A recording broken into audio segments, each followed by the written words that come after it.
The amber warning lights bathed Whitman Air Force Base in an ominous glow as Hurricane Elena's outer bands began their assault on the Florida coast. Margaret Maggie O'Brien pushed her industrial mop bucket down the empty corridor of Hangar 7, the wheels squeaking in rhythm with the howling wind outside. At 34, she'd been cleaning these same hallways for 8 years, invisible to most of the personnel who rushed past her daily. Before we jump back in, tell us where you're tuning in from. And if this story touches you, make sure you're subscribed because tomorrow I've saved something extra special for you. The base was in controlled chaos. Through the reinforced windows, she could see ground crews securing aircraft with chains and tie-downs, their movements urgent against the approaching storm. The meteorology office had upgraded Elena to a Category 4 just hours ago, with sustained winds of 140 miles per hour and a projected landfall in 12 hours. Maggie's radio crackled to life. Maintenance crews to Sector 7. All custodial staff report to storm shelters by 2,100 hours. She glanced at her watch. 8:47 p.m. 30 minutes to finish her rounds and head to the underground bunkers where the support staff would ride out the hurricane. The hangar shuddered as a particularly violent gust slammed into the building. Maggie had weathered storms before, but something about Elena felt different, more personal, more dangerous. She'd grown up in Pensacola, not 50 miles from here, and had learned to read the subtle signs that separated routine storms from the monsters that redrew coastlines. A thunderous crack echoed through the hangar as something large struck the roof.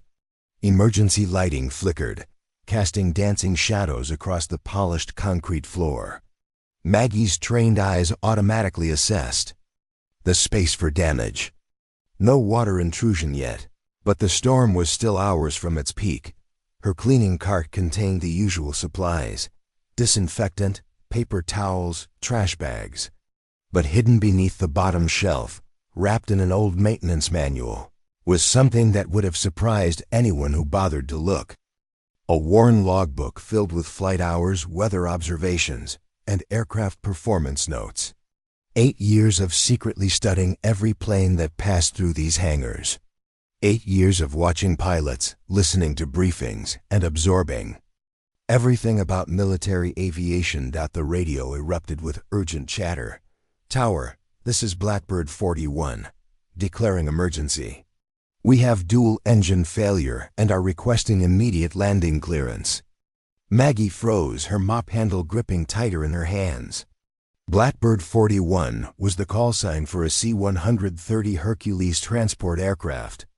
She knew because she'd cleaned that particular plane dozens of times, had memorized its tail number and specifications. 4 turboprop engines, designed for cargo and personnel transport, with a crew of 5. Blackbird 41, Tower copies your emergency. Be advised, field conditions are deteriorating rapidly. Visibility less than a quarter mile and decreasing. Winds gusting to 95 knots from the northeast. Through the static and wind noise, Maggie could hear the strain in the pilot's voice. "Tower, we've lost engines 2 and 4. Oil pressure dropping on engine 1. We're 20 miles southeast and losing altitude. Request vector for immediate approach." The situation was catastrophic. A C-130 with only one reliable engine, approaching an airfield in near-zero visibility with hurricane force crosswinds. Maggie had studied enough aviation manuals to know that this scenario pushed every margin of safety beyond their limits. Blackbird 41, standby for approach vectors. Ground control, scramble the crash crew. The announcement echoed through the hangar's public address system. All personnel to emergency stations. Aircraft emergency in progress. Crash and rescue teams. Respond immediately. Maggie should have been heading to the storm shelter. Instead, she found herself moving toward the hangar's observation deck, drawn by a compulsion she didn't fully understand. The reinforced glass windows offered a view of the runway, Though visibility was nearly zero through the driving rain and debris, her radio continued broadcasting the unfolding. Emergency. Tower, Blackbird 41. We're getting severe vibration from Engine 1. Airspeed indication is erratic. We need that runway now. Blackbird 41. You're cleared for emergency approach runway 09. Be advised. We're showing wind shear alerts throughout your approach path. Emergency vehicles are standing by. Maggie closed her eyes and visualized the approach. Runway 09 was the base's primary instrument landing strip, 12,000 feet of concrete designed to handle the largest military aircraft. But in these conditions, with a crippled aircraft and minimal engine power, it might as well have been a postage stamp. She'd dreamed of moments like this for years. Not the emergency, but the challenge of bringing a wounded aircraft safely home.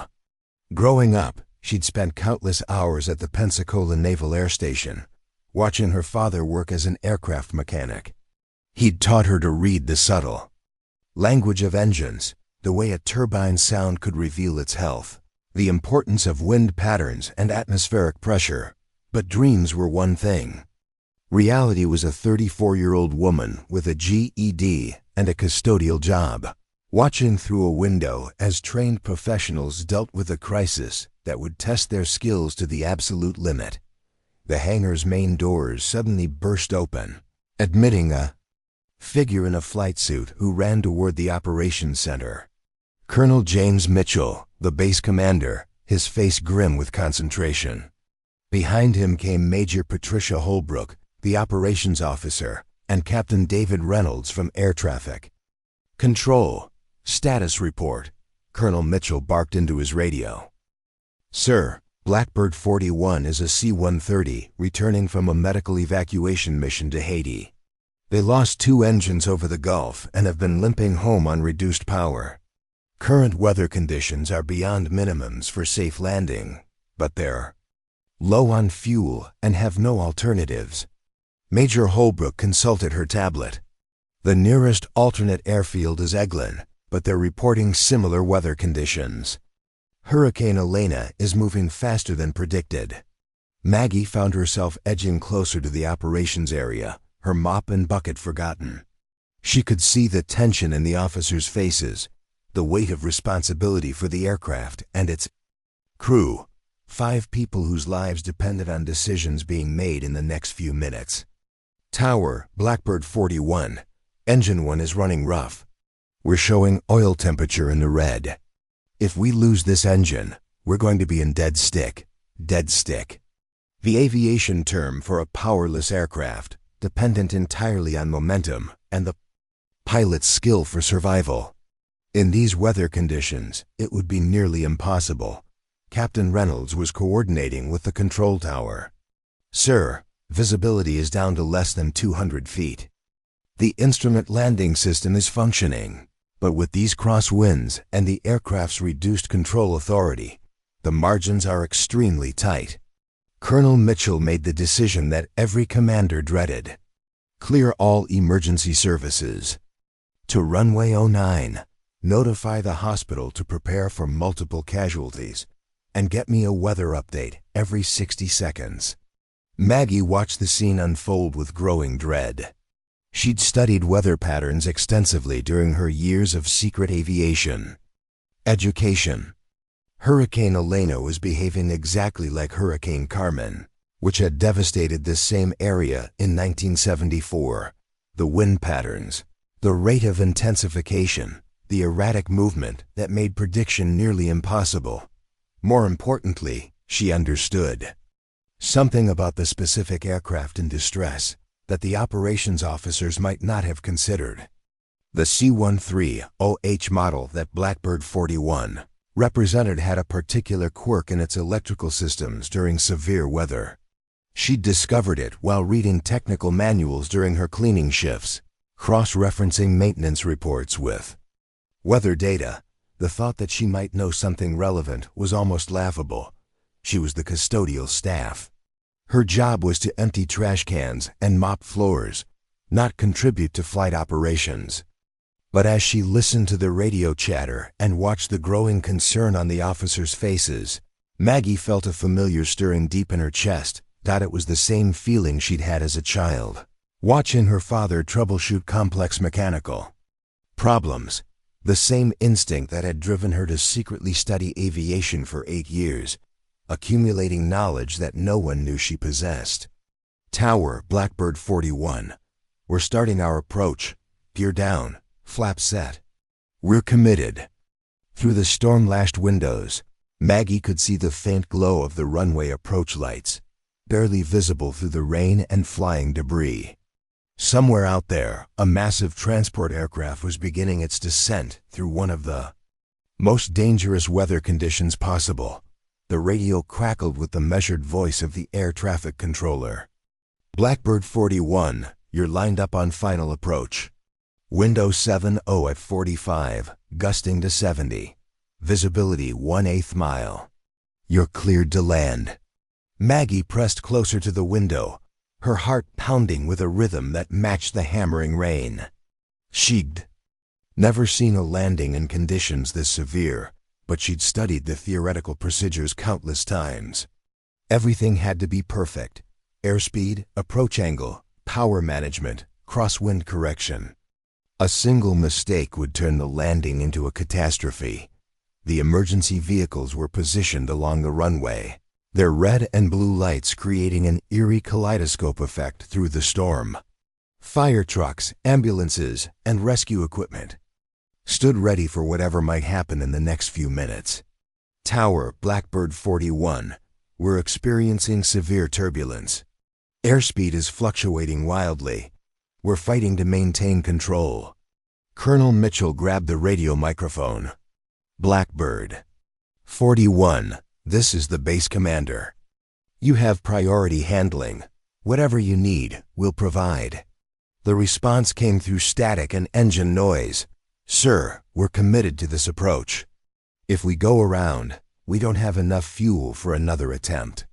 We're bringing this bird home. Maggie felt tears forming in her eyes, though she couldn't explain why. Perhaps it was recognition of the courage required to continue an approach that pushed every limit of skill and luck.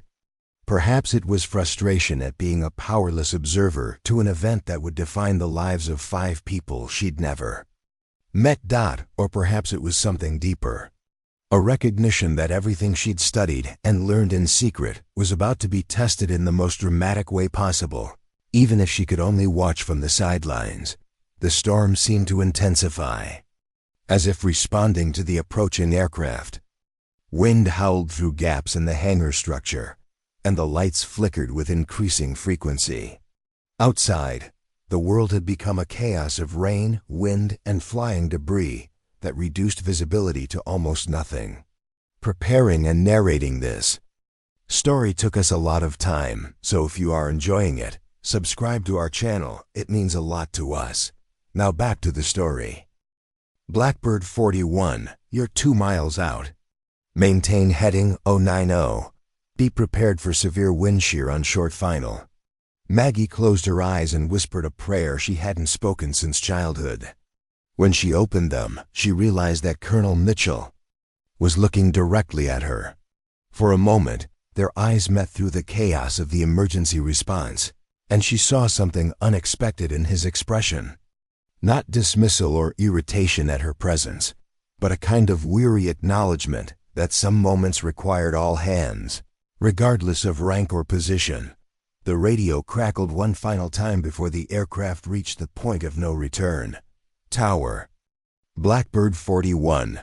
We can see the runway lights. We're coming home. The impact shook the entire hangar complex. Through the reinforced windows, Maggie watched in horror as a massive fireball erupted from the far end of runway 09. Orange flames reaching toward the storm clouds like desperate fingers. Blackbird 41 had touched down, but something had gone catastrophically wrong. Emergency crews respond. Aircraft down on runway 09. The announcement echoed through the hangar as red lights bathed every surface in urgent crimson. Colonel Mitchell was already running toward the exit, followed by his operations staff. In the chaos, nobody noticed the custodial worker who abandoned her mop bucket and followed them into the storm. Maggie pulled her maintenance jacket tighter against the driving rein and sprinted across the tarmac, her work boots splashing through puddles that had become small rivers. The scene at the runway was worse than she'd imagined. The C-130 had landed hard and long, overshooting the touchdown zone by nearly 3,000 feet. The aircraft had slid sideways off the runway and into the emergency response area. Its landing gear collapsed, one wing crumpled against a crash truck. Fuel was spreading across the wet concrete, creating a rainbow sheen that reflected the emergency lights, but the aircraft was intact. More importantly, Maggie could see movement in the cockpit windows. The crew was alive. Fire trucks surrounded the wreckage, their crews working frantically to establish foam barriers, while rescue personnel attempted to reach the trapped crew. The main cabin door was jammed, bent inward from the impact, and the emergency exits were blocked by twisted metal. "We need cutting equipment," Chief Master Sergeant Tony Rodriguez shouted over the storm noise. He was the base's senior fire chief, a 20-year veteran who'd seen every type of aircraft emergency. "That fuel is going to ignite if we don't. Get them out fast." Maggie found herself standing behind the command post that had been hastily established near the wreckage. Major Holbrook was coordinating rescue efforts while Colonel Mitchell spoke urgently into his radio, requesting additional emergency resources from nearby bases. "Sir, we've got 5 souls on board," reported Captain Lisa Chang, the rescue coordination officer. Pilot, co-pilot, flight engineer, loadmaster, and 1 medical technician. The medical tech was injured during the emergency landing, possible spinal trauma. Through her years of cleaning aircraft, Maggie had memorized the internal layout of every plane on the base. The C-130's emergency exits were located at specific points along the fuselage, but in this aircraft's current position, with one wing crushed and the fuselage twisted, the standard rescue procedures wouldn't work. More concerning was something the rescue teams hadn't yet identified. The aircraft's auxiliary power unit was located in the rear section, and if it had been damaged during the crash, there was a significant risk of electrical fire. She'd read about similar incidents in the technical manuals she studied during her night shifts. "Chief Rodriguez," Major Holbrook called out. "What's your assessment for crew extraction?" "Ma'am, we're looking at a minimum 30-minute operation to cut through the cabin door. The aircraft's position makes it nearly impossible to access the emergency exits. We've got fuel contamination throughout the area, and with these winds, any spark could turn this into a major conflagration." 30 minutes, Maggie knew that was too long. The crew members would be dealing with possible injuries, shock, and the psychological stress of being trapped in a damaged aircraft. More critically, she'd noticed something the rescue teams had missed: a thin stream of smoke beginning to curl from the rear section of the aircraft. For 8 years, she'd been invisible. The custodial staff who arrived early, stayed late, and cleaned around important people while they made important decisions. She'd learned to observe without being noticed, to absorb information without being acknowledged, to understand complex systems while being dismissed as just the cleaning lady. But some knowledge demanded action, regardless of social position. "Excuse me," she said quietly, approaching the command group. Major Holbrook turned, clearly surprised to see a custodial worker in the emergency response area. "Ma'am, all non-essential personnel need to evacuate to the storm shelters immediately." "Major, I think there might be another way to access the aircraft." The statement hung in the air like a challenge to the natural order. Colonel Mitchell, Chief Rodriguez, and the other emergency responders turned to look at the woman in the maintenance jacket who had just interrupted their crisis response. "I'm sorry, what's your name?" Colonel Mitchell asked, his voice carrying the patient tone of someone addressing a civilian who didn't understand military procedures. "Margaret O'Brien, sir. I work custodial services for the base." She could see The immediate dismissal in their expressions, the subtle shift that indicated she'd been categorized as someone whose input wasn't relevant to the situation. I've been cleaning that aircraft model for 8 years. I know its internal structure. Chief Rodriguez was already turning back to his rescue operations. Ma'am, we appreciate your concern, but we have trained professionals handling this situation. Maggie felt the familiar sting of being overlooked, but the smoke from the aircraft's rear section was getting thicker. Chief, there's an access panel on the underside of the fuselage, just after the wing root. It leads directly to the cargo compartment. If you could get someone through that panel, they could reach the crew from inside. Ma'am, Major Holbrook's voice carried barely concealed impatience. Our rescue technicians are familiar with C-130. Emergency procedures. We don't need. The auxiliary power unit is on fire, Maggie interrupted, pointing toward the rear of the aircraft. You can see the smoke. If that spreads to the fuel lines, you'll have minutes instead of hours. For the first time, the emergency responders looked where she was pointing. The thin stream of smoke was indeed visible, growing steadier despite the rain. Colonel Mitchell grabbed his binoculars and focused on the rear section. Damn, Rodriguez, do you see that? Yes, sir, she's right. We've got an electrical fire starting. Chief Rodriguez's demeanor toward Maggie shifted subtly. Ma'am, you said something about an access panel? Maggie moved closer to the aircraft, staying clear of the fuel contamination zone. Here, she said, pointing to a section of the fuselage. That was accessible from their position. It's designed for maintenance access to the environmental systems, but it connects to the main cargo area. Someone small enough could get through and reach the crew compartment from inside. Captain Chang was consulting her emergency response. Manual, I don't see any reference to that access point in our standard procedures. It wouldn't be in your procedures, Maggie explained. It's a maintenance access, not an emergency exit. But I've been inside that panel dozens of times during deep cleaning operations. The passage is tight, but it's large enough for a person. The rescue team members exchanged glances. They were trained professionals dealing with a complex emergency, and now a custodial worker was suggesting an approach that wasn't in any of their manuals. Chief Rodriguez made the decision that probably saved 5 lives. Show me, Maggie led him to the section of fuselage she'd identified, kneeling in the contaminated water and pointing to what appeared to be a maintenance panel. The fasteners are quarter-turn just fasteners. Remove them counterclockwise, and the panel opens outward.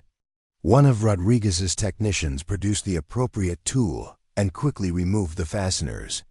The panel opened to reveal a narrow passage that led into the aircraft's interior, just as Maggie had described.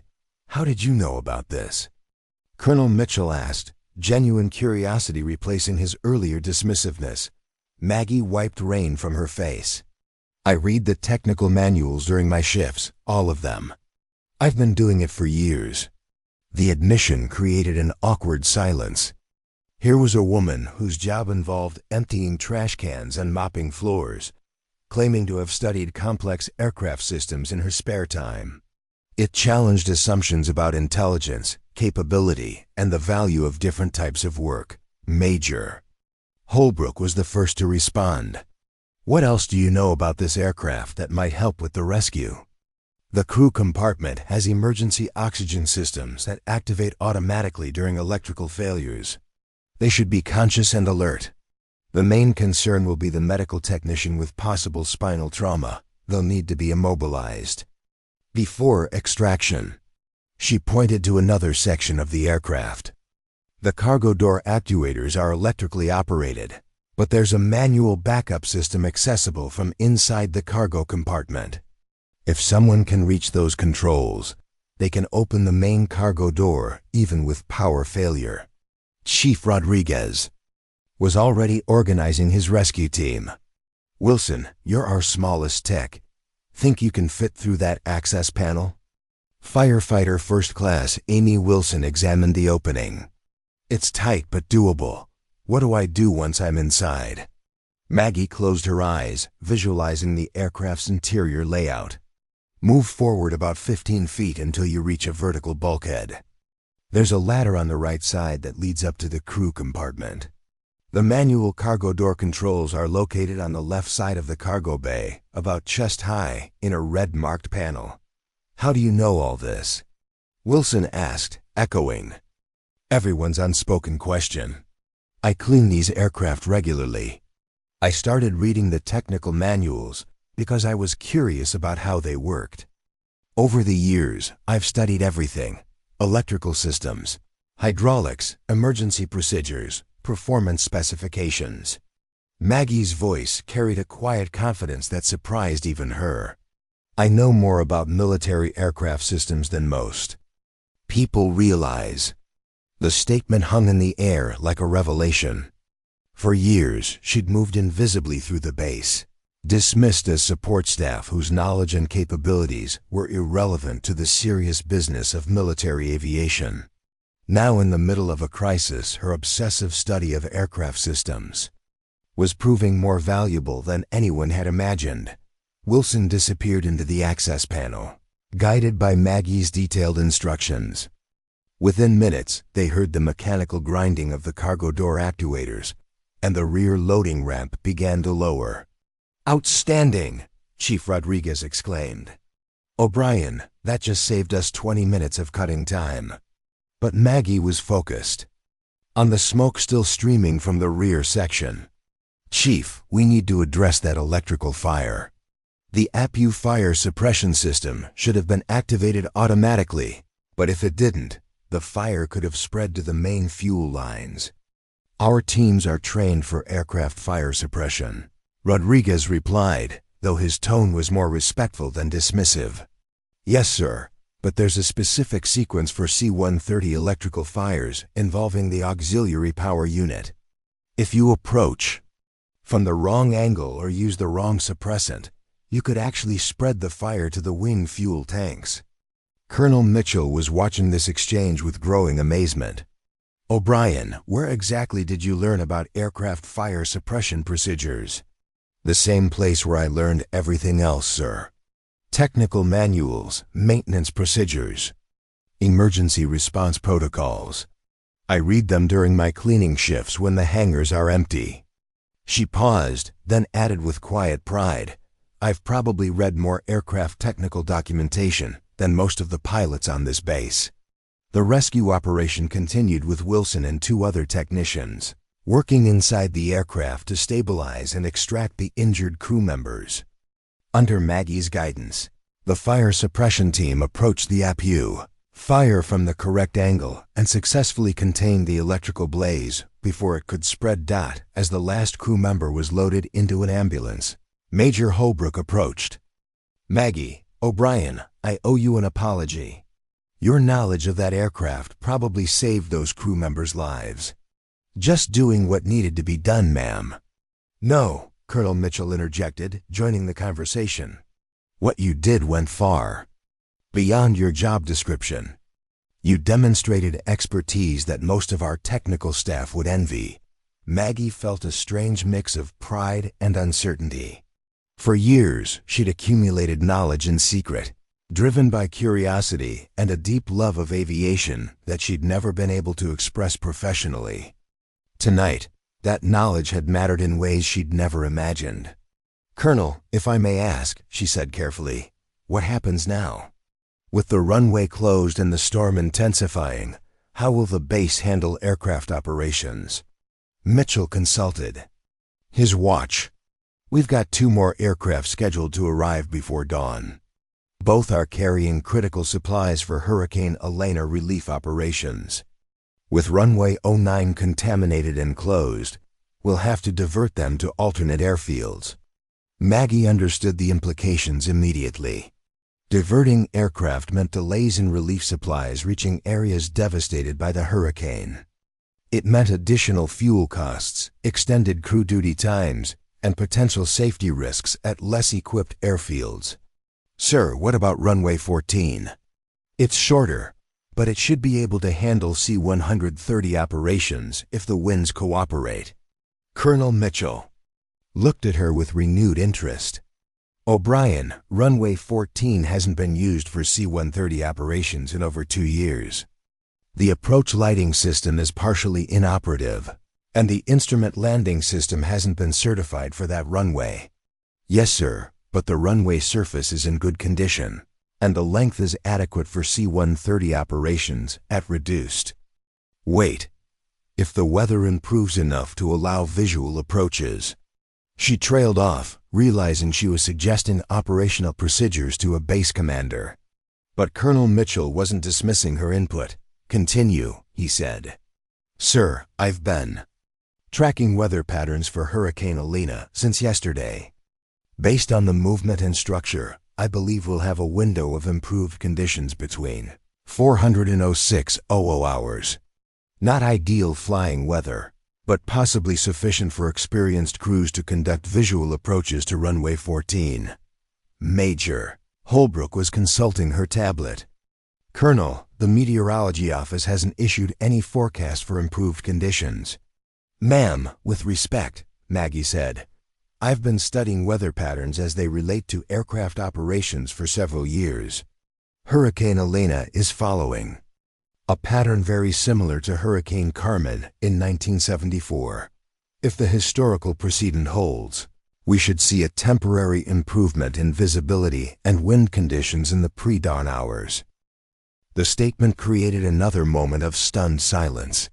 Not only had the custodial worker demonstrated detailed knowledge of aircraft systems and emergency procedures, but she was now making weather predictions that contradicted official forecasts. Colonel Mitchell made a decision that would have seemed impossible an hour earlier.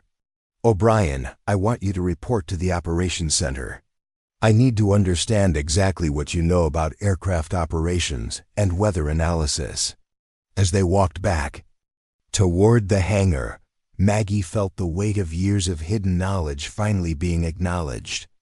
But she also felt something else, the growing realization that tonight's events were only the beginning of something much larger and more dangerous than anyone yet understood. The operations center buzzed with controlled urgency as Hurricane Elena continued its relentless assault on Whitman Air Force Base. Banks of computers displayed weather radar, aircraft tracking systems, and communication networks that connected the base to military installations across the southeastern United States. Maggie found herself standing in the center of it all, still dripping rainwater from her maintenance jacket, surrounded by officers and technicians who 40 minutes ago wouldn't have given her a second glance. Colonel Mitchell gestured toward the main display screen, which showed a satellite image of Hurricane Elena's massive spiral structure. O'Brien, explain your weather analysis.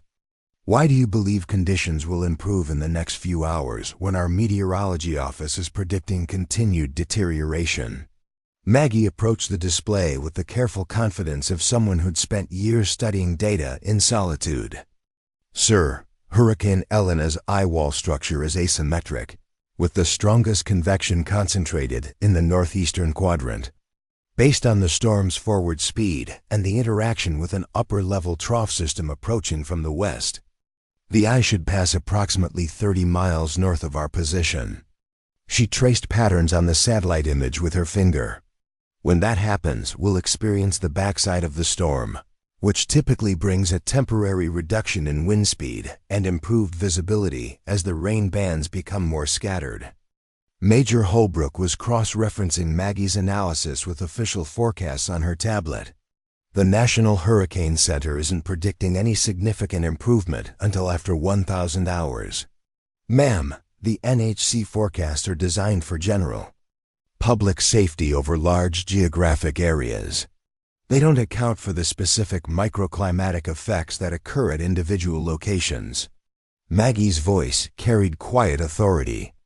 I've been studying the relationship between hurricane structure and local weather conditions for years, specifically as they relate to aircraft operations. Captain Reynolds from Air Traffic Control looked up from his communication station. O'Brien, even if you're correct about the weather improvement, We still have the problem of runway 14's approach lighting system. Half the sequence flashers are inoperative, and without instrument landing capability, any approach would have to be completely visual. Yes, sir, that's correct. But experienced military pilots regularly conduct visual approaches in marginal conditions when the operational necessity justifies the risk. Maggie moved to a different display showing the base's runway layout. Runway 14 has a 3,000-foot overrun area and is oriented almost directly into the prevailing winds during the storm's backside passage. That alignment would actually be advantageous for landing operations. The radio crackled with an incoming transmission. Whitman Base, this is Cargo 77, requesting updated arrival information. Captain Reynolds keyed his microphone. Cargo 77, Whitman Base. Be advised, the primary runway is closed due to an aircraft emergency. Recommend diverting. To Eglin or MacDill, Whitman Base, negative on the divert. We're carrying critical medical supplies for Hurricane Elena relief operations. Our fuel state requires landing at your location within the next 2 hours. Colonel Mitchell stepped up. To the radio. Cargo 77, this is Base Commander. What's your crew experience level? Base Commander, this is Lieutenant Colonel Sarah Matthews, Aircraft Commander.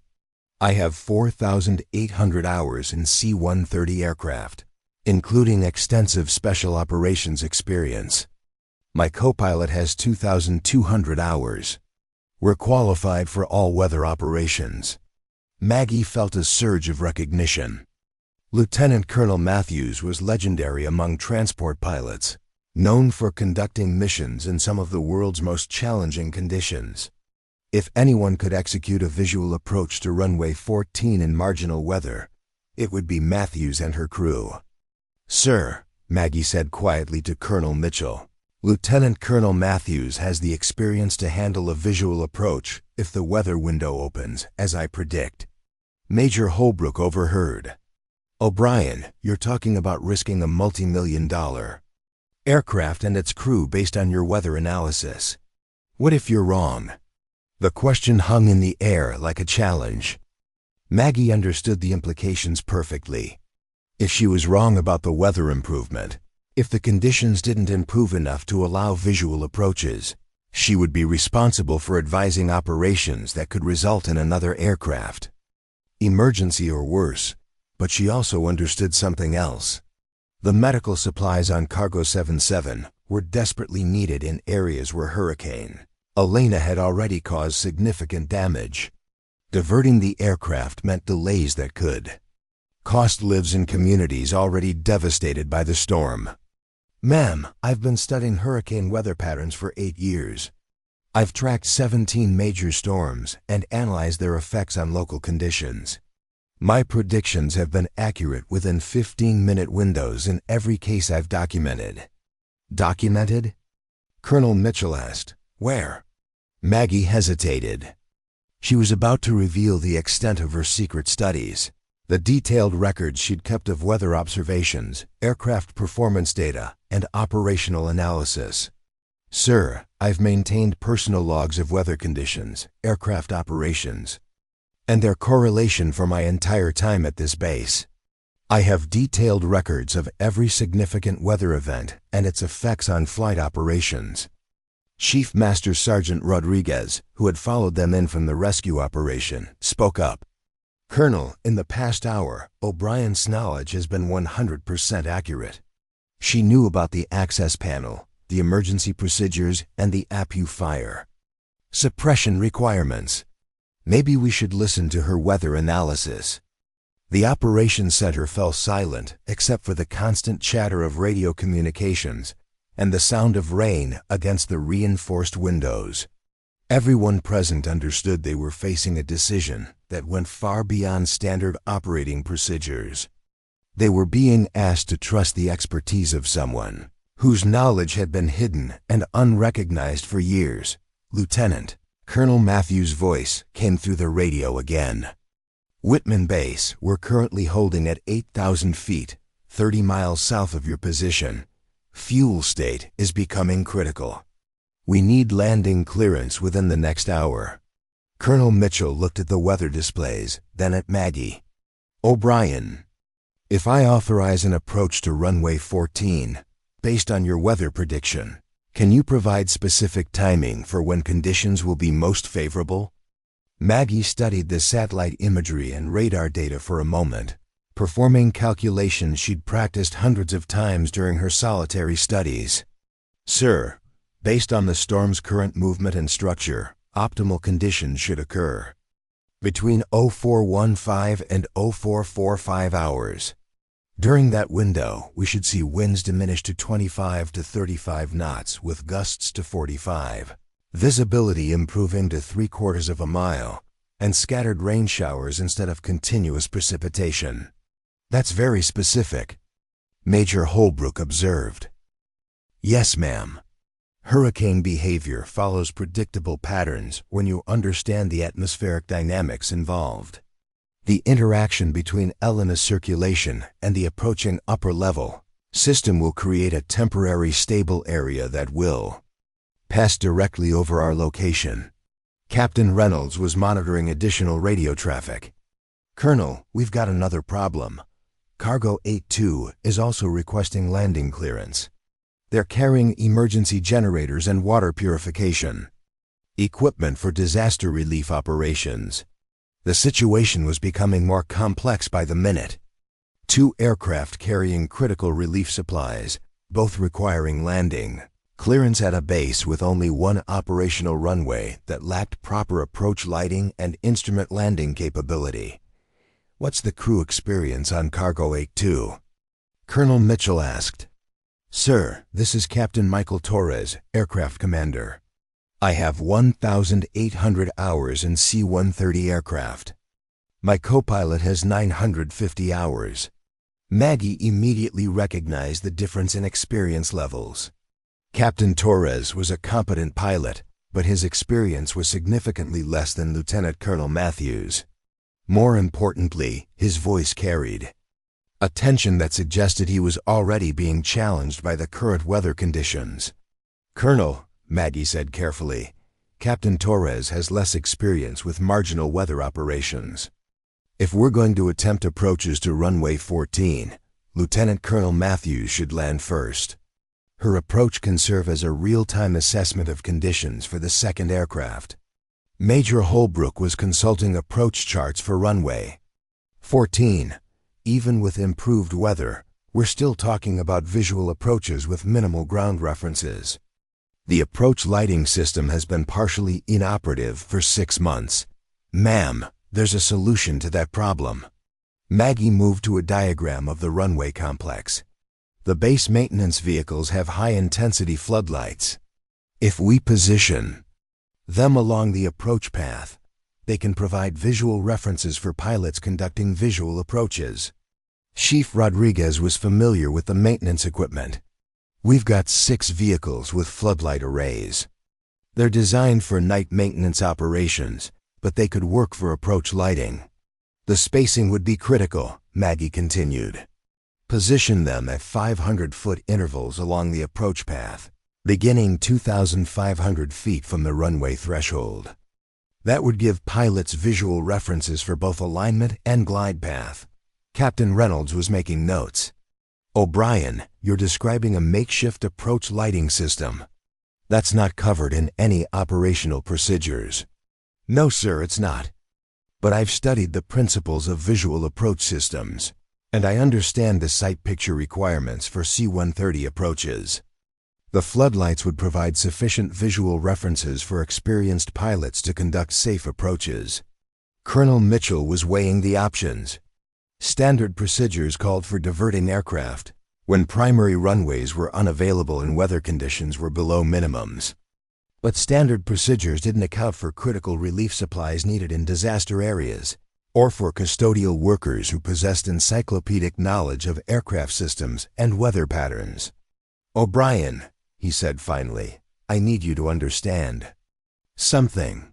If I authorize these approaches based on your recommendations, you'll be accepting responsibility for the safety of 2 aircraft and their crews. Are you confident in your analysis? The question forced Maggie to confront the full implications of her hidden expertise. For 8 years, she'd studied aviation in secret, driven by curiosity and passion, but never expecting her knowledge to be tested in life-or-death situations. Now she was being asked to stake her reputation and the lives of others on analysis that contradicted official forecasts. But she thought about the relief supplies on both aircraft, the communities devastated by Hurricane Elena, and the people who needed those resources to survive.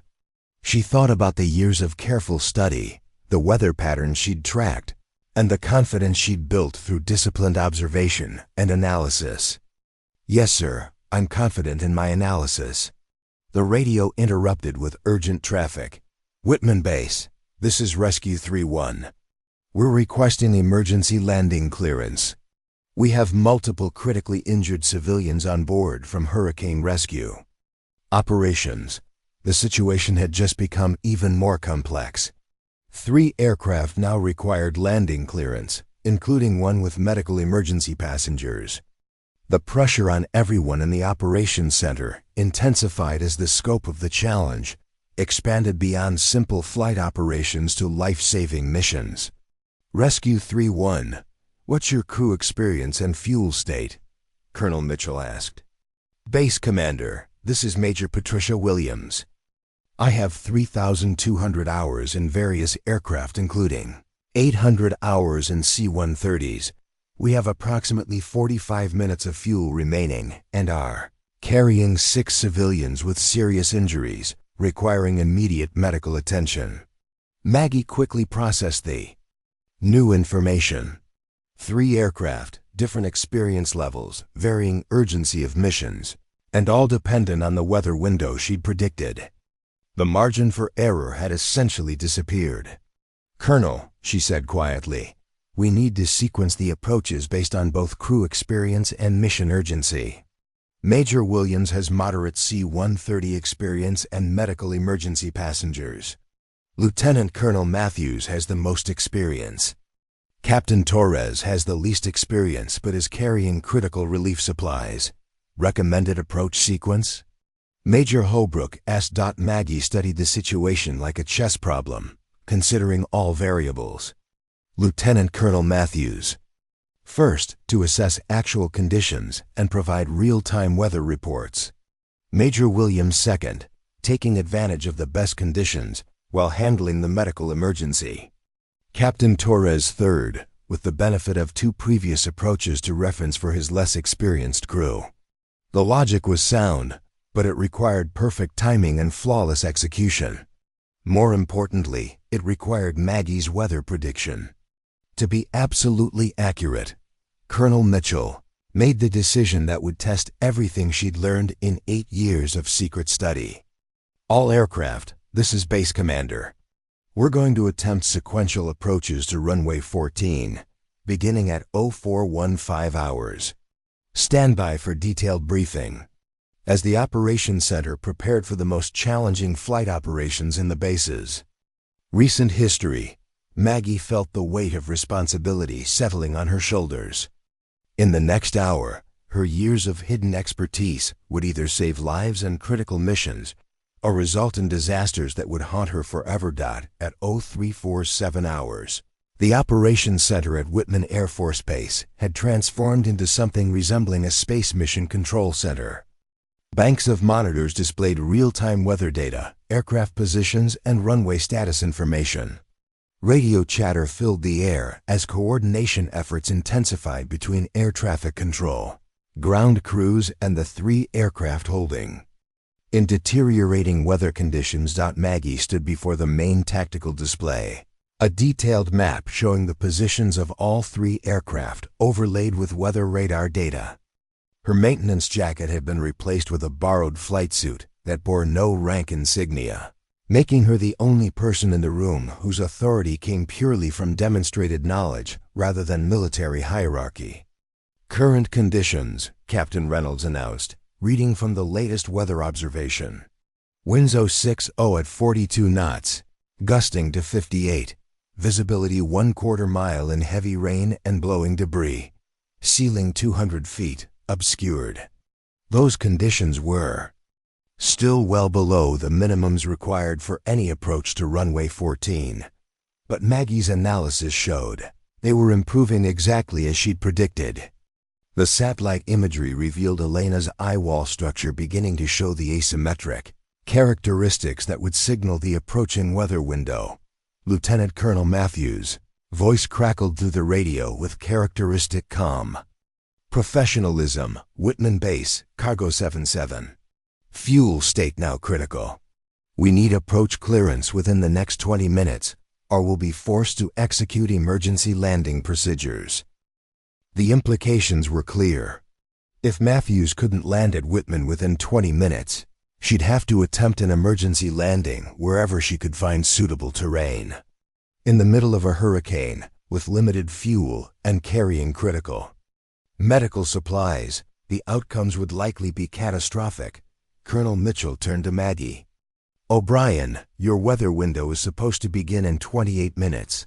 Can you refine that prediction?" Maggie studied the latest radar data, looking for the subtle indicators she'd learned to recognize over years of hurricane analysis. Storm structure was evolving exactly as she'd predicted, but the timing was more critical than anyone realized. "Sir, the leading edge of improved conditions should reach our area in approximately 22 minutes. However, the initial improvement will be gradual. Optimal conditions won't occur until 0415 as originally predicted." Major Holbrook consulted her approach charts. "That gives us a 3-minute overlap between critical fuel state and marginal approach conditions." "Ma'am, it's going to be very tight," Maggie acknowledged. "Lieutenant Colonel Matthews will be attempting the approach just as conditions begin to improve, not during optimal visibility." The radio interrupted with increasingly urgent traffic. "Whitman Base, this is Rescue 3-1. We've lost one of our injured passengers. Repeat, we have a casualty on board. We need immediate medical attention for the remaining survivors." Major Patricia Williams' voice carried controlled stress as she reported the death of one of her rescue passengers. The 5 remaining injured civilians needed immediate access to the base's medical facilities, but her aircraft was trapped in the same impossible weather conditions as the others. "Rescue 3-1, this is Base Commander. We understand your emergency status. Medical teams are standing by for immediate response upon your arrival." But arrival depended entirely on Maggie's weather analysis and the improvised approach lighting system that Chief Rodriguez's maintenance crews were still installing along runway 14. "Ma'am." Chief Rodriguez's voice came through the internal communication system. "We've got 5 of 6 floodlight vehicles in position. The last one is having mechanical problems. The generator won't start in these conditions." The approach lighting system that Maggie had designed required all 6 vehicles to provide adequate visual references for pilots. Missing even one light could create a gap in the visual approach path that might prove disastrous for aircraft flying in marginal conditions. "Chief, what's the spacing if we operate with 5 vehicles instead of 6? Maggie asked. "We'd have a 1,000-foot gap between positions 3 and 4. That's right in the critical approach zone, where pilots transition from intermediate to final approach." Maggie closed her eyes and visualized the approach geometry. The gap would occur at approximately 1,500 feet from the runway threshold, exactly where pilots needed the most precise visual references for glide path and alignment. Without that reference, even experienced pilots might struggle to maintain proper approach parameters. "There might be a solution," she said, moving to a different display showing base facilities. "The control tower has emergency floodlights for runway inspection operations. If we could reposition one of those lights to fill the gap." "O'Brien," Colonel Mitchell interjected, "the tower's emergency lights are hardwired into the building's electrical system. They can't be moved." "No, sir, but they can be supplemented." Maggie pointed to a maintenance building located near the gap in lighting coverage. Building 47 has portable generators and floodlight arrays for aircraft maintenance. "If we could Get one of those units to that position. Chief Rodriguez was already checking equipment availability. We've got a portable floodlight unit, but getting it positioned in this weather would be extremely dangerous. We're talking about driving a maintenance vehicle across open ground in hurricane-force winds. The challenge was becoming more complex by the minute. Not only did they need perfect timing on weather conditions and flawless execution by 3 different aircrew, but they also needed ground personnel to risk their lives positioning lighting equipment in the middle of a hurricane.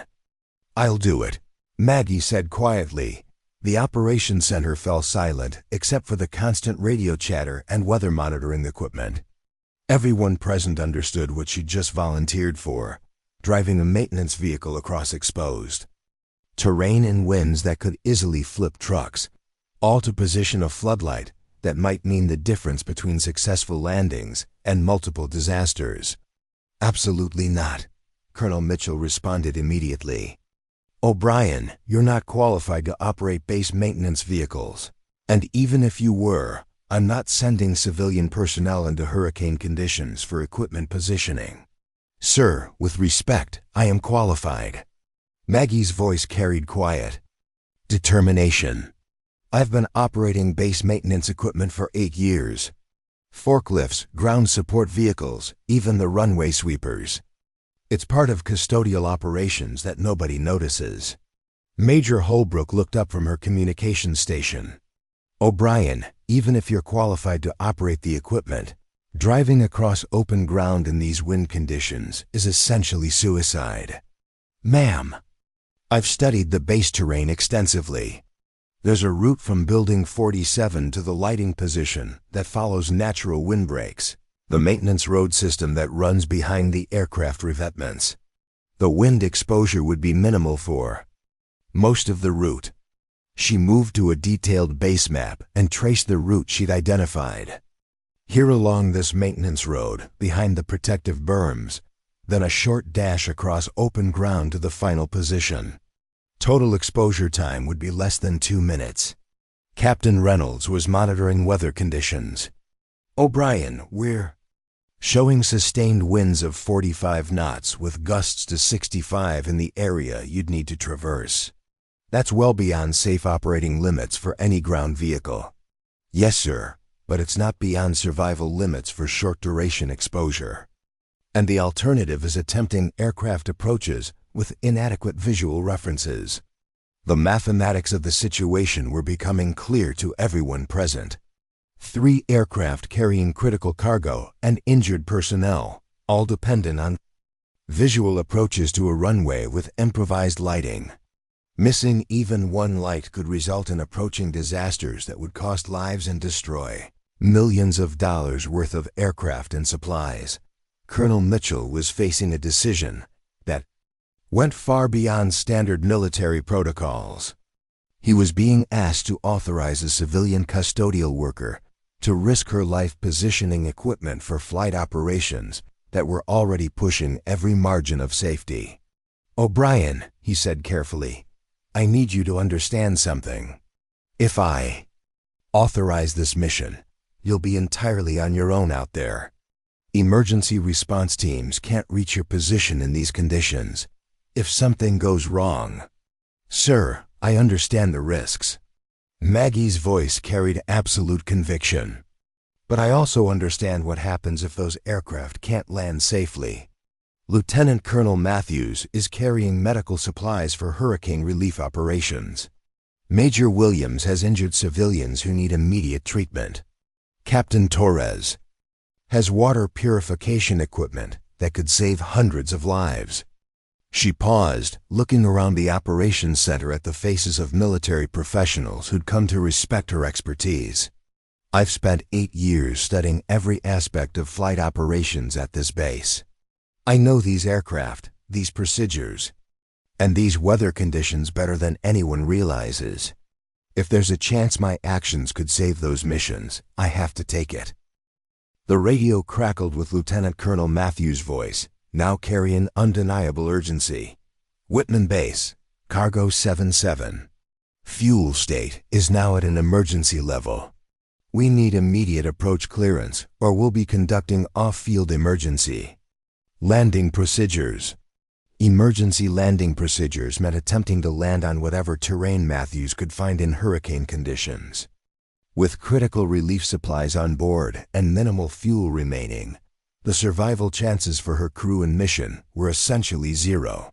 Major Williams' voice followed immediately. Whitman Base, Rescue 3-1. We've lost another passenger. 4 remaining casualties require immediate medical attention. Request priority handling. 2 people had now died in Williams' aircraft while waiting for landing clearance. The human cost of delay was mounting with each passing minute, adding moral weight to operational decisions that were already pushing beyond normal military risk tolerance. Chief Rodriguez's voice came through the internal communications.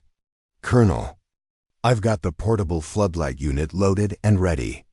If we're going to do this, we need to move now before conditions deteriorate further. Maggie felt the weight of the moment settling around her like a physical presence. For 8 years, she'd been invisible, accumulating knowledge and expertise that no one recognized or valued. Now she was being asked to risk everything, her safety, her life, her future based on that hidden knowledge. But she thought about the injured civilians in Major Williams' aircraft, the medical supplies in Matthews' cargo hold, and the water purification equipment that Captain Torres was carrying to hurricane-devastated communities. She thought about the years of studying weather patterns, aircraft systems, and operational procedures that had led to this moment. Most importantly, she thought about her father, who'd taught her that knowledge without action was merely academic exercise, but knowledge applied with courage could change the world. Colonel, she said with quiet finality, I'm ready to go. Colonel Mitchell studied her face for a long moment, seeing something that perhaps he'd missed in 8 years of casual encounters with the custodial staff. He saw determination, competence, and the kind of moral courage that defined the best military personnel regardless of rank or position. Chief Rodriguez, he said finally, prep the vehicle. O'Brien, you've got 15 minutes to get that light positioned before our weather window opens. As Maggie headed toward the equipment bay, Major Holbrook called after her. O'Brien, why are you doing this? Why risk everything for people you've never met? Maggie paused at the doorway, considering the question that went to the heart of everything she'd become during her years of invisible service. Ma'am, for 8 years I've been just the cleaning lady. Someone who emptied trash cans and mopped floors while important people made important decisions. She looked back at the operations center filled with officers and technicians, who now understood that expertise and value weren't always visible in rank insignia or job descriptions. Tonight, I have the chance to be something more. To use everything I've learned to save lives and complete missions that matter. If I don't take that chance, I'll spend the rest of my life knowing that my knowledge could have made a difference, but I was too afraid to act on it. With that, she disappeared into the storm, leaving behind the safety of anonymity and invisibility to become someone whose actions would determine whether 3 aircraft and their crews would survive the night. In the operations center, Colonel Mitchell watched weather radar showing the first signs of Elena's approaching backside. In 12 minutes, the weather window would begin to open. In 15 minutes, Maggie would either have the final approach light positioned, or she'd become another casualty of Hurricane Elena's fury. The decision point had passed. Now everything depended on execution, timing, and the expertise of a woman who'd spent 8 years preparing for a moment she never knew would come. The maintenance vehicle lurched violently as Maggie fought to maintain control against Hurricane Elena's fury. The massive floodlight unit secured in the truck bed shifted with each gust, its weight threatening to destabilize the vehicle as she navigated the maintenance road behind the aircraft revetments. Rain hammered the windshield with such intensity that the wipers were virtually useless, forcing her to rely on memorized terrain features and the faint glow of base lighting to maintain direction. Her radio crackled with updates from the operations center. Mobile Unit 1, This is base. Weather conditions showing initial improvement. Wind speed decreasing to 38 knots sustained, gusts to 52. Visibility improved to 3/8 of a mile. Maggie keyed her radio while wrestling the steering wheel through another violent gust. Base, Mobile Unit 1, I'm 2 minutes from the final position. Floodlight unit secure and operational. The route she'd plotted was proving more challenging than anticipated. What looked manageable on the base map became a nightmare of flying debris, standing water, and wind shear that threatened to flip the vehicle at every exposed intersection. But her analysis had been correct. The maintenance road system provided crucial wind protection for most of the journey. Through her earpiece, she could hear the coordinated chaos of flight operations beginning. Cargo 77, this is Whitman. Tower, winds now 070 at 35, gusting to 48, visibility 3/4 mile and improving. You're cleared for visual approach runway 14. Lieutenant Colonel Matthews. Voice carried professional calm despite the desperate fuel situation. Whitman Tower, Cargo 77. Visual approach runway 14, cleared to land. We have the field in sight. Maggie reached the final turn before the open ground exposure. Through the windshield, she could see the gap in the approach lighting where the 6th floodlight needed to be positioned. The distance was only 400 yards, but it was across completely. Open terrain with no wind protection whatsoever. She checked her watch. 0413 hours. The weather window was opening exactly as predicted, but Lieutenant Colonel Matthews was already on final approach. If the lighting gap wasn't filled in the next 3 minutes, Matthews would be conducting her approach with an incomplete visual. Reference system. Base, Mobile Unit 1. Beginning final approach to position 6, stand by. Maggie accelerated the maintenance vehicle toward the open ground, immediately feeling the full force of Elena's remaining fury. The truck was hammered by crosswinds that threatened to push it sideways, while debris everything from tree branches to roofing material pelted the cab. The windshield cracked from a piece of flying metal, spiderwebbing across her field of vision. But she'd studied this terrain for 8 years, walking every inch during routine maintenance operations. She knew exactly where the underground cables were buried, where the drainage ditches created hazards, and where the ground was firm enough to support the vehicle's weight. The radio erupted with approach communications. Cargo 77 Tower, you're slightly left of centerline. Adjust heading 2 degrees right. Tower 77. Correcting heading. We're experiencing severe turbulence and wind shear. The approach is unstable. Maggie's heart pounded as she realized Matthews was struggling with the approach, just as she was fighting to reach the lighting position. The 2 operations, ground and air, were happening simultaneously, each critical to the other's success. The maintenance vehicle hit a water-filled pothole, sending the floodlight unit sliding dangerously in the truck bed. Maggie felt the vehicle's rear wheels lose traction momentarily before regaining grip on the saturated ground. She was now 200 yards from the target position, but the wind was intensifying as she moved further from the protection of the aircraft. Revetments. Mobile Unit 1, Base, Cargo 77 is on short final. We need that light operational in 60 seconds. Base, Mobile Unit 1, 45 seconds to position. Through her cracked windshield, Maggie could see the approaching aircraft's lights cutting through the storm. Matthews was flying a textbook approach despite the challenging conditions. But Maggie could see the aircraft was fighting significant turbulence. Without the visual reference of the 6th approach light, Matthews would lose critical depth perception at the most dangerous part of the landing. The maintenance vehicle reached the designated position with 30 seconds to spare. Maggie immediately began the rapid deployment procedure she'd memorized from studying the equipment manuals. Generator start, electrical connections, light positioning, and activation, all while being buffeted by winds that made every movement a struggle. The portable generator coughed to life on the 2nd attempt, its engine sound barely audible over the storm noise. Maggie connected the power cables to the floodlight array, her hands working with practiced efficiency despite the chaos surrounding her. Tower 77. We're experiencing severe downdrafts. Airspeed fluctuated between 90 and 110 knots. Request wind check. 77 Tower. Window 65 at 32, gusting to 46. You're cleared to land. Runway 14.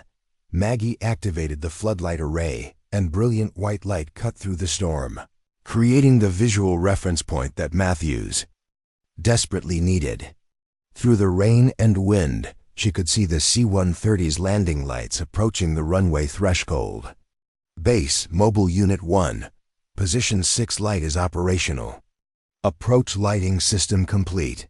From her position, Maggie had a direct view of Matthew's approach.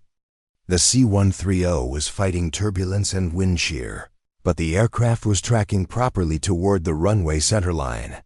More importantly, the complete approach lighting system was providing the visual references necessary for precision flying. In marginal conditions, the aircraft crossed the runway threshold with textbook precision, touching down firmly but safely on the rain-soaked concrete. Matthew's skill and experience had overcome the challenging conditions, but Maggie knew the approach lighting system had provided the margin of safety that made success possible. Cargo 77 Tower. Welcome to Whitman. Taxi to ramp 34. Offloading. Outstanding job. Tower 77. Thanks for the lighting setup. That made all the difference on the final approach. Maggie felt a surge of pride and relief, but her mission wasn't complete. 2 more aircraft needed to land, and the weather conditions were still challenging despite the improvement. She needed to maintain the lighting position until all 3 aircraft were safely on the ground. The radio immediately shifted to the next arrival. Rescue 31 Tower. Window 70 at 28. Gusting to 42. Visibility 1 mile and improving. You're cleared for visual approach runway 14. Major Williams. Voice carried controlled tension as she began her approach with critically injured passengers on board. Tower. Rescue 31. Visual approach runway 14. Cleared to land. We have medical emergencies requiring immediate attention upon landing. Maggie monitored Williams' approach while maintaining the floodlight position. The second aircraft's approach looked more stable than Matthews had been, benefiting from both improved weather conditions and the psychological advantage of knowing the approach was possible. But as Rescue 31 descended through 500 feet, Maggie noticed something concerning. The aircraft appeared to be approaching slightly fast, possibly due to wind compensation techniques or crew nervousness about the marginal conditions. Rescue 31 Tower. You appear slightly high and fast on approach. Check your airspeed and glide path. Tower 31. We're correcting, reducing power and adjusting descent rate. From her ground position, Maggie could see Williams was making the necessary corrections, but the approach still looked unstable. More concerning, the runway was already wet from the heavy rain, reducing braking effectiveness and increasing the distance required to stop the aircraft. Williams C-130 crossed the threshold at the correct altitude but with excess airspeed. The aircraft touched down firmly, but Maggie could see it was using more runway than normal for the stopping distance. The aircraft rolled past the normal turnoff points, continuing toward the far end of the runway before finally turning off. Onto the taxiway. Rescue 31 Tower. Taxi to the medical ramp. Emergency medical teams are standing by. Tower 31. Thanks for the approach setup. That lighting system saved our approach. We've got 4 critical patients requiring immediate transport to base medical facilities. 2 successful landings, but the most challenging approach was still ahead. Captain Torres in Cargo 82 had the least experience of the 3 pilots. And weather conditions, while improved, were still at the edge of safe approach limits.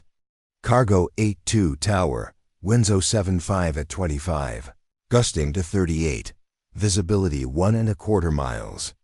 You're cleared for visual approach runway 14. Captain Torres. Voice revealed the stress he was experiencing. Tower, 82. I'm having difficulty maintaining stable approach parameters in these conditions. Request approach guidance. Maggie realized that Torres was struggling with the visual approach in ways that the more experienced pilots had managed. His voice carried uncertainty that could lead to approach errors or, worse, loss of confidence that might result in an unstable approach. Cargo 82 Tower, maintain runway heading. You're lined up properly with the approach lighting system. Use the lights for both lateral and vertical guidance.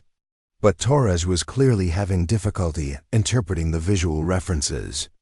The aircraft was tracking left and right of centerline, indicating he was over-controlling in response to wind gusts and visibility limitations. Maggie made a decision that went beyond her assigned role. She keyed her radio on the emergency frequency that all aircraft monitored. Cargo 82, this is Ground Unit 6. I'm positioned at your 2-mile final approach point. Your aircraft appears stable and on a proper glide path. Continue present approach parameters. The transmission was technically unauthorized. Ground personnel weren't supposed to provide approach guidance to aircraft. But Maggie's position gave her a unique perspective on Torres' approach, and her reassurance might provide the confidence he needed. Ground Unit 682. Thank you for the guidance. Continuing approach. Torres' aircraft steadied on the final approach, tracking more consistently toward the runway centerline. Maggie continued providing position reports as the aircraft descended through the weather. 82, Ground Unit 6. You're tracking the centerline perfectly. The altitude and glide path look good. You're doing great. The encouragement seemed to help Torres maintain steady approach parameters. His aircraft crossed the threshold at the correct speed and altitude, touching down smoothly despite the challenging conditions. Cargo 82 Tower, nice job. Taxi to Ramp 5 for offloading. Tower 82. Thanks to everyone who made that approach possible. That lighting system and ground guidance were lifesavers. All 3 aircraft were safely on the ground, their critical missions preserved and their crews intact. Maggie began shutting down the portable floodlight system, her role in the night's operations complete. But as she prepared to return to base, her radio crackled with an unexpected transmission. Mobile Unit 1, this is Base Commander. Outstanding work tonight. Your actions directly contributed to 3 successful emergency approaches and probably saved multiple lives. Base Commander, Mobile Unit 1. Just doing what needed to be done, sir. O'Brien, what you did tonight went far beyond anything we could have expected. You've demonstrated expertise and courage that deserve recognition. As Maggie drove the maintenance vehicle back through the storm toward the base, she reflected on the events of the past several hours.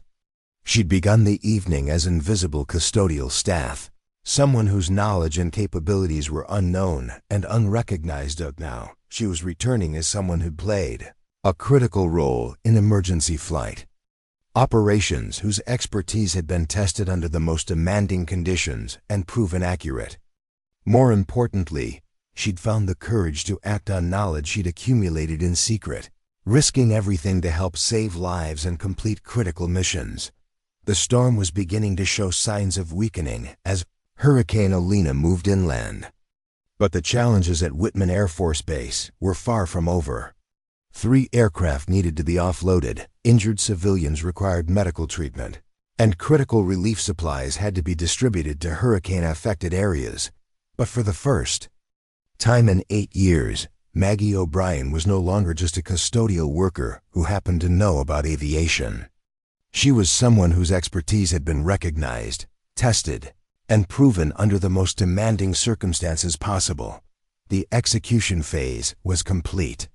Now came the reckoning with what she'd become and what that meant for her future. Dawn was breaking over Whitman Air Force Base as Hurricane Elena finally moved inland, leaving behind a landscape transformed by wind and rain. The storm's passage had revealed more than just physical damage. It had also uncovered capabilities and expertise that had been hidden in plain sight for 8 years. Maggie stood in the base commander's office, still wearing the borrowed flight suit that had replaced her custodial uniform. The contrast wasn't lost on anyone present. Colonel Mitchell, Major Holbrook, Chief Rodriguez, and Agent Patricia Kane from Air Force Personnel Command, who had arrived on the first transport aircraft to land after the storm cleared, on the desk. Between them lay Maggie's personal logbooks, 8 years of meticulous weather observations, aircraft performance data, operational analyses, and technical studies that she'd conducted during her night shifts. The documentation was more comprehensive than many officially commissioned studies. "Miss O'Brien," Agent Kane began, consulting her tablet, "I've reviewed your employment file, and frankly, it raises more questions than it answers. You have a GED, no formal aviation training, and 8 years of custodial service. Yet last night, you demonstrated expertise in meteorology, aircraft systems, emergency procedures, and flight operations that would be impressive for a college graduate with years of specialized training." Maggie had been dreading this conversation. Her secret studies, her hidden expertise, and her family background were about to be exposed in ways that might complicate everything she'd accomplished. "Ma'am, I've always been interested in aviation. Growing up in a military family, I was exposed to aircraft and flight operations from an early age. I continued studying on my own time." Colonel Mitchell leaned forward. "O'Brien, your weather prediction last night was more accurate than our official meteorology office. Your knowledge of C-130 systems exceeded that of some of our maintenance technicians, and your understanding of approach procedures was sophisticated enough to guide emergency landing operations." He gestured toward her logbooks. "This level of expertise doesn't develop casually. What aren't you telling us?" Maggie took a deep breath, realizing that complete honesty was the only path forward. "Sir, my father is retired Master Sergeant Robert O'Brien. He spent 22 years as an aircraft maintenance supervisor, specializing in transport aircraft. My older brother Michael is currently serving as a flight engineer with the 130th Airlift Wing." The revelation created a moment of stunned silence. Agent Kane was already pulling up military records on her tablet. "Master Sergeant Robert O'Brien served with distinction at multiple installations, including 3 combat deployments. Technical Sergeant Michael O'Brien is currently deployed with Special Operations Forces. My family has been involved in military aviation for 3 generations," Maggie continued. "I grew up around aircraft, learned to read technical manuals before I could drive, and spent summers working in maintenance hangars. When I took this job 8 years ago, I was planning to use it as a stepping stone to formal aviation training." Major Holbrook was connecting pieces of the puzzle. "But you never pursued formal training. Why?" The question touched on personal history that Maggie had never shared with anyone at the base. "Ma'am, I was accepted to the Air Force Academy when I was 18. Full scholarship with a planned career path in flight operations or aircraft maintenance. But my mother was diagnosed with terminal cancer during my senior year of high school." She paused, the memory still painful after all these years. "I deferred my appointment to take care of her. She lived for 3 years after the diagnosis. And by the time she passed, I was 21 and felt too old to start over with military training. I took this job because it kept me around aircraft and allowed me to continue learning." The personal sacrifice behind her hidden expertise was now clear to everyone in the room. She'd given up a promising military career to care for her dying mother, then spent 8 years in a job that was far below her capabilities because it was the only way to remain connected to the aviation world she loved. Chief Rodriguez spoke up. "O'Brien, your technical knowledge last night was extraordinary. You knew about access panels, emergency procedures, and system configurations that aren't covered in basic training. How did you acquire that level of detail? Chief, I've had unrestricted access to every aircraft on this base for 8 years. I read every technical manual, studied every system diagram, and memorized every emergency procedure. During night shifts when the hangars were empty, I would spend hours examining aircraft components and cross-referencing them with technical documentation. She gestured toward her logbooks.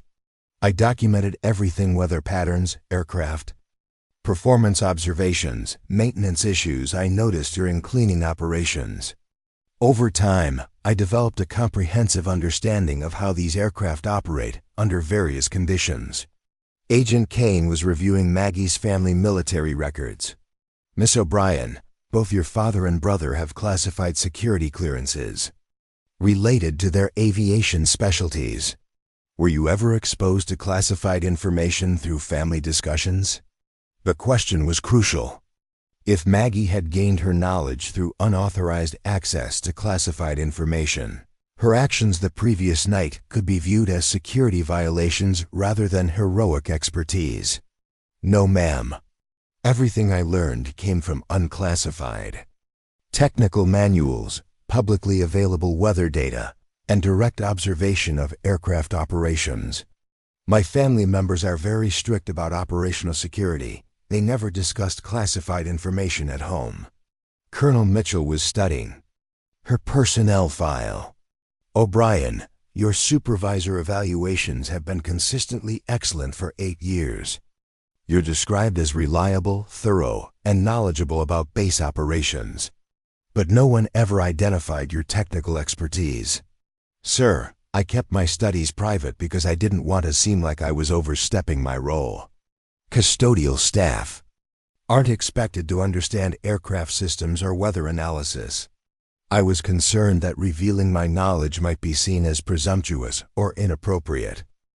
The irony was clear to everyone present. Maggie had hidden expertise that could have been valuable to base operations for years, but military hierarchy and social expectations had kept her knowledge invisible and unused. Major Holbrook consulted her notes from the previous night's operations. O'Brien, your improvised approach lighting system worked perfectly. Where did you learn about visual approach requirements and lighting specifications? Ma'am, I studied FOSAing standards, military approach procedures, and pilot training manuals. I also observed hundreds of aircraft approaches during my years here, noting which lighting configuration seemed most effective under different weather conditions. She moved to the office window, which provided a view of runway 14 where maintenance crews were cleaning up debris from the night's operations. I noticed that pilots seemed to have more difficulty with approaches when certain lighting elements were inoperative. I began studying the relationship between lighting systems and approach accuracy. Agent Kane was compiling a profile that challenged conventional assumptions about expertise and capability. Miss O'Brien, the knowledge you demonstrated last night would normally require years of formal education and professional training. You acquired equivalent expertise through self-directed study while working a full-time custodial position. Yes, ma'am. I love aviation. When you love something enough, you find ways to learn about it regardless of your circumstances. The conversation was interrupted by a knock on the office door. Captain Torres entered, still wearing his flight suit from the previous night's emergency landing. Sir, I wanted to thank the person who provided ground guidance during my approach last night. Without that support, I'm not sure I could have completed the landing safely. Colonel Mitchell gestured toward Maggie. Captain Torres, meet Margaret O'Brien. She's the ground controller who guided your approach. Captain Torres looked confused. Sir, I was expecting to meet an air traffic controller or operations specialist. Captain, Miss O'Brien is currently assigned to base custodial services. But as you experienced last night, her expertise extends far beyond her job description. The revelation clearly shocked Torres. Ma'am, your guidance was professional and precise. You provided exactly the information I needed to maintain confidence during a very challenging approach. Before Maggie could respond, the office door opened again. Lieutenant Colonel Matthews and Major Williams entered together, both seeking to thank the operations team that had made their emergency landings possible. "Colonel Mitchell," Matthews said, "I understand we have several people to thank for last night's successful operations. The approach lighting system and weather analysis made the difference between a successful landing and a potential disaster." "Colonel," Mitchell gestured toward Maggie. "Lieutenant Colonel Matthews, Major Williams, I'd like you to meet Margaret O'Brien.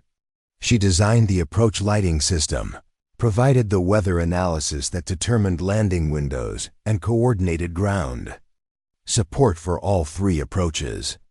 Both pilots stared at Maggie with expressions of amazement and respect. Lieutenant Colonel Matthews spoke first. "Ma'am, your weather prediction was more accurate than any forecast we received from official sources. How did you develop that level of meteorological expertise?" "Colonel, I've been studying hurricane behavior and its effects on local weather conditions for several years. I've tracked 17 major storms and analyzed their impact on flight operations at this base."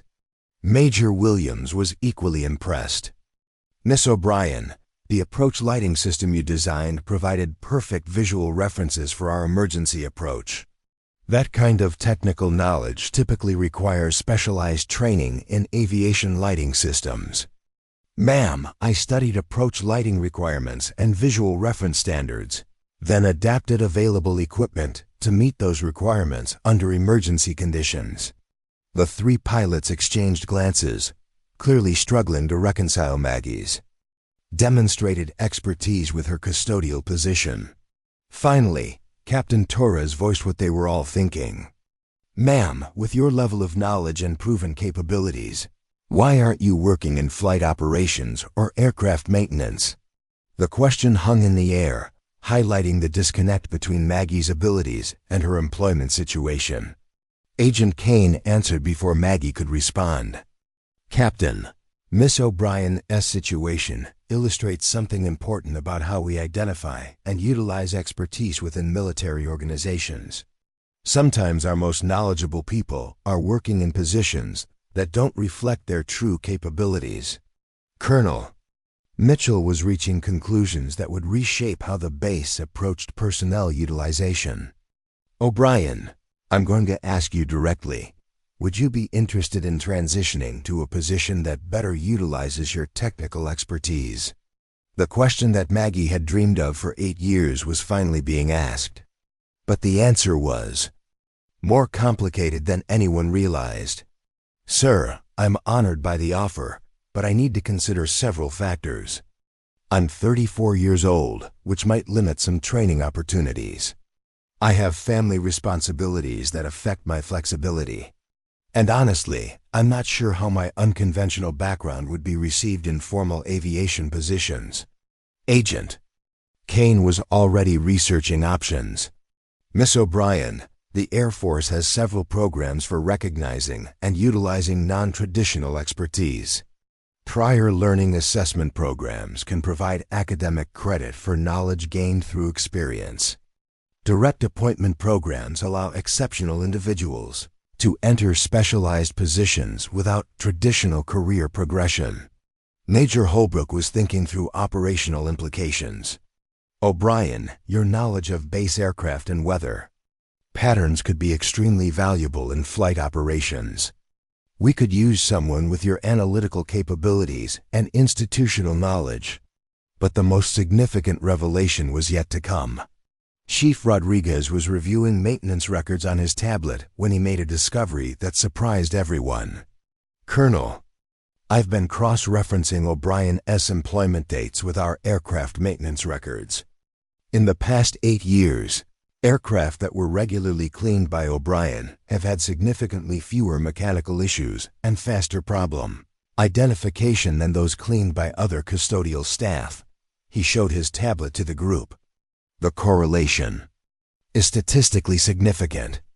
Aircraft maintained by O'Brien's cleaning teams have 23% fewer unexpected maintenance issues and 31% faster problem resolution times. The implication was clear. Maggie's technical knowledge had been contributing to aircraft maintenance and safety for years, but in ways that were never officially recognized or documented. "O'Brien," Colonel Mitchell said slowly, "you've been conducting informal aircraft inspections during your custodial duties, haven't you?" "Yes, sir. When I noticed potential problems during cleaning operations, I would report them through maintenance request channels. I learned to identify early indicators of component wear, fluid leaks, and system anomalies. Agent Kane was documenting findings that would influence Air Force policies about personnel utilization and expertise recognition. Miss O'Brien, you've essentially been performing the functions of a maintenance inspector while officially employed as custodial staff. Your informal contributions have enhanced flight safety for 8 years. The full scope of Maggie's hidden impact was becoming clear. She hadn't just demonstrated expertise during the previous night's emergency. She'd been quietly contributing to aircraft safety and operational effectiveness for years while working in a position that didn't officially recognize her capabilities. As the meeting continued, Maggie realized that her life was about to change in ways she'd never imagined. The expertise she'd hidden for 8 years was no longer secret, and the military organization that had overlooked her capabilities was beginning to understand what they'd been missing. But with recognition came new responsibilities and challenges that would test everything she'd learned about aviation, leadership, and her own potential for growth. 6 months after Hurricane Elena, Maggie O'Brien stood in the same hangar where her transformation had begun, but everything about her situation had fundamentally changed. Gone was the custodial uniform and anonymous invisibility. In its place was the crisp blue uniform of an Air Force civilian specialist, complete with the distinctive patch identifying her as Chief Weather and Flight Operations Analyst for Whitman Air Force Base. The morning briefing room buzzed with activity. As flight crews prepared for the day's missions, Maggie's voice carried across the room with quiet authority as she delivered the daily weather analysis that had become essential to base operations. Current conditions show a high-pressure system moving through the region with light winds from the southwest at 8 knots. Visibility unlimited. Ceiling and visibility okay. However, I'm tracking a low-pressure system approaching from the Gulf that will affect operations beginning Thursday afternoon. Lieutenant Colonel Matthews, now a regular participant in these briefings, raised her hand. "O'Brien, what's your assessment for Thursday's scheduled relief mission to Haiti?" Maggie moved to the large display screen, pointing to satellite imagery that showed developing weather patterns. "Colonel, the system will bring scattered thunderstorms with possible severe weather. I recommend advancing the departure time to 600 hours to complete the mission before conditions deteriorate." The recommendation came with the weight of proven expertise. Over the past 6 months, Maggie's weather predictions had achieved a 94% accuracy rate, significantly higher than regional forecasting services. More importantly, her analyses were specifically tailored to the operational requirements of military aircraft, rather than general weather conditions. Captain Torres, whose emergency landing had been one of 3 that night in October, approached. After the briefing, "O'Brien, I wanted to let you know that the water purification equipment from that hurricane mission is still operating in 3 Florida communities. The disaster relief coordinator estimates it's provided clean water to over 15,000 people since Elena." The human impact of that night's operations continued to resonate months later. The medical supplies delivered by Lieutenant Colonel Matthews had supported field hospitals treating hurricane victims for weeks. The injured civilians rescued by Major Williams had all survived and recovered, their lives saved by minutes that Maggie's expertise had provided. But the changes at Whitman Air Force Base extended far beyond individual missions. Colonel Mitchell had implemented what became known as the O'Brien Protocol, a Systematic approach to identifying and utilizing hidden expertise among all base personnel, regardless of their official job classifications. Maggie, Chief Rodriguez called out as she headed toward her new office. We've got a situation developing that could use your analysis. They walked together toward the operations center, where a crisis was unfolding that would test everything. Maggie had learned about leadership and responsibility. Major Holbrook was coordinating response to reports of a missing civilian aircraft somewhere over the Gulf of Mexico. Status report, Maggie requested, immediately falling into the analytical mindset that had become second nature. A small civilian aircraft, Cessna 172, departed from Mobile, Alabama, bound for Key West 3 hours ago. Last radio contact was 40 minutes ago, approximately 200 miles southwest of here. The Coast Guard has initiated search and rescue operations. Maggie studied the search area displayed on the main screen. Something about the situation triggered recognition patterns she'd developed through years of studying aircraft operations and weather effects. What were the wind conditions along their planned route? She asked. Major Holbrook consulted her data. Surface winds are light and variable, but there's been some upper-level wind shear reported in that area. Maggie's expertise now extended beyond weather analysis to understanding how atmospheric conditions affected different types of aircraft.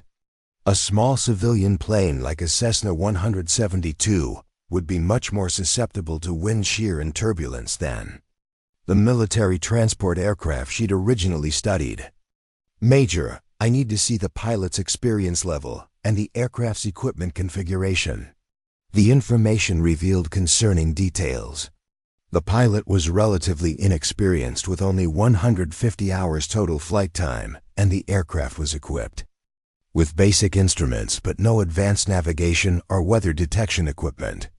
This pilot is flying in conditions that exceed his experience level, Maggie concluded. Given the wind shear reports and his limited instrument training, he's probably disoriented and may have deviated significantly from his planned route. Colonel Mitchell joined the group, immediately recognizing that Maggie's analysis could be crucial to the search effort. O'Brien, where do you think the aircraft is most likely to be found? Maggie studied weather data, aircraft performance specifications, and human factors that would influence pilot decision-making under stress.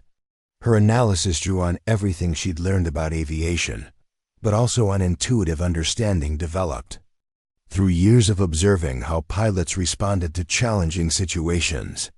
Sir, given the wind conditions and the pilot's experience level, I believe he's probably flying lower than planned to avoid turbulence, which would reduce his range. More importantly, an inexperienced pilot in deteriorating conditions would likely try to find a place to land rather than continuing toward his destination. She moved to a detailed map of the region. There are 3 airports within range of his last known position that would appeal to a nervous pilot: Panama City, Pensacola, and a small regional field near Crestview.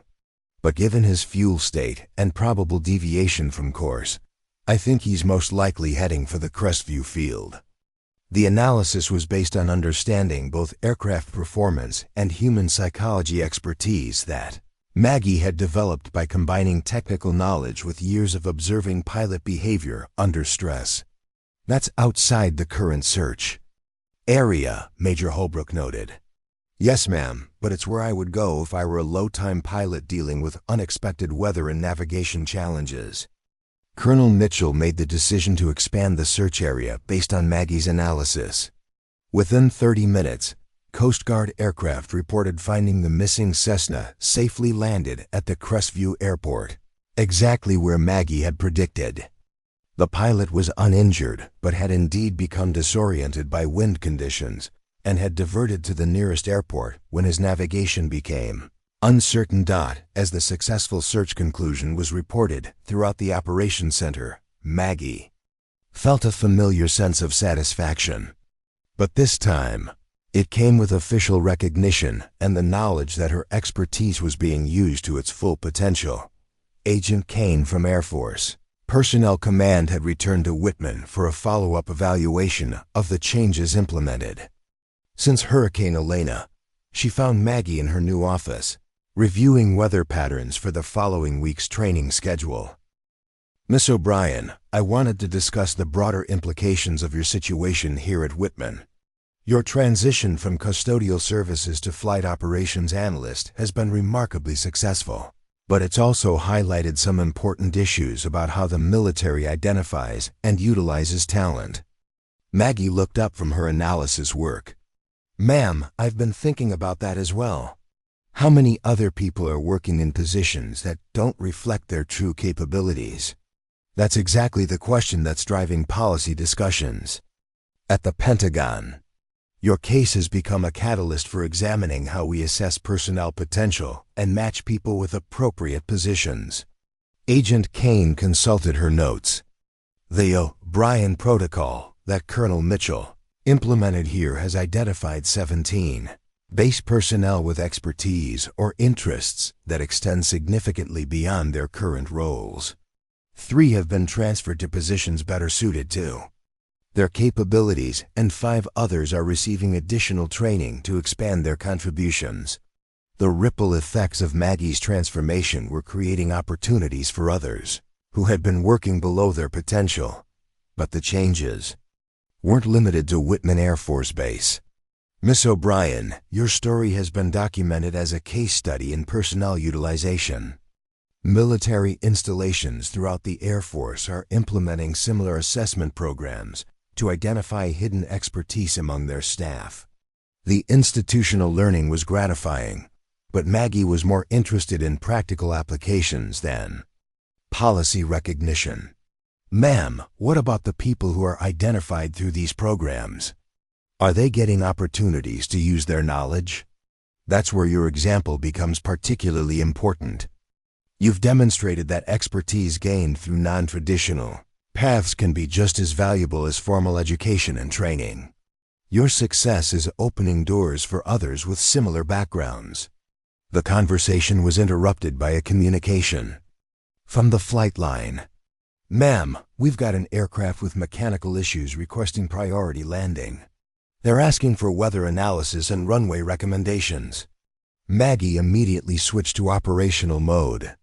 "What type of aircraft and what's the nature of the mechanical problem?" "Military cargo aircraft with hydraulic system problems. They need to land as soon as possible, but they're concerned about crosswind limitations due to reduced control authority." Maggie checked current weather conditions and runway configurations. Current winds are favoring runway 09, but they're forecast to shift to favor runway 27 within the next hour. Given the hydraulic issues, they should land on runway 09 now, rather than waiting for more favorable winds. Her recommendation was immediately passed to the aircraft, and the landing was completed successfully. It was a routine example of how her expertise had become integrated into daily base operations, but it also demonstrated how much had changed since that night in October. Later that afternoon, Maggie received a phone call that brought her transformation full circle. Her brother Michael was calling from his deployment location, having heard about her new position through military channels. "Maggie, Dad told me about your promotion and what happened during Hurricane Elena. I have to say, I'm not entirely surprised. You always knew more about aircraft than you let on." "Michael, it's been an incredible 6 months. I'm finally doing work that challenges me and uses everything I've learned over the years. Sis, I'm proud of you. But I'm also curious what's next? You've gone from custodial services to flight operations analyst in 6 months. Where do you see yourself going from here?" The question touched on something Maggie had been considering carefully. Her rapid transition had opened possibilities she'd never imagined, but it had also created new responsibilities and expectations.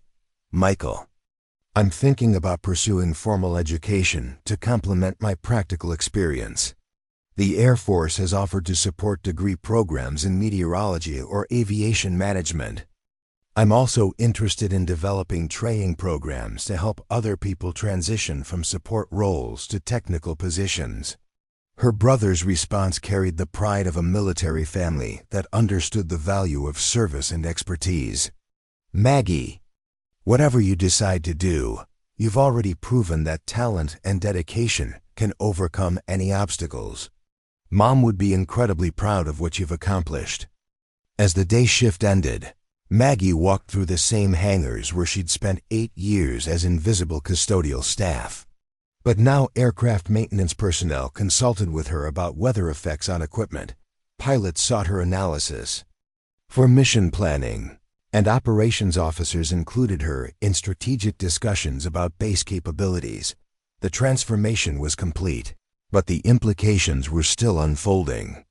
Her story had become proof that expertise could develop in unexpected places, that dedication to learning could overcome formal education barriers, and that organizations benefited when they looked beyond job titles to recognize true capabilities.